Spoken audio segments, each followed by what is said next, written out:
ప్రాణాలతో పడుంటే పేడ పురుగుల కారణపోతున్నాయి. ఒక్కరు ఆగలేదే. ఒక్కరు ఆగారు, వారు కూడా సీటికి రక్తం పట్టుకుంటుందని వెళ్ళిపోయారు. కాపాడుండొచ్చు. ఒక్క అరగంట ముందుగా హాస్పిటల్కి వెళ్ళంటే చచ్చిపోయారు. పాపిష్టి వాళ్ళు, వీళ్ళు నరకానికి వెళ్తారు.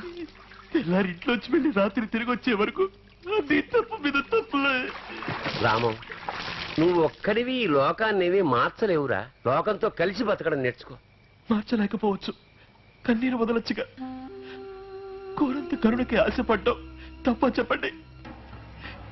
వీళ్ళని శిక్షించకుండా ఆ భగవంతుడు ఎందుకు నాన్న క్షమిస్తున్నాడు? ఏం చేయమంటావు? చంద్రుడు చండాలుడింట్లోనూ ప్రకాశిస్తాడు అని అంటారు. అందరికీ ఏదో రాసిపెట్టే ఉంటాడు. కలి ముదిరిపోయింది. ఈ యుగంలోనే వాళ్ళని దండించాలి, దండిస్తాడు. నాకు అలా అనిపించట్లేదమ్మా. నువ్వు చిరుబురులాడకు, తర్వాత తలనొప్పి వస్తుంది. సుసి,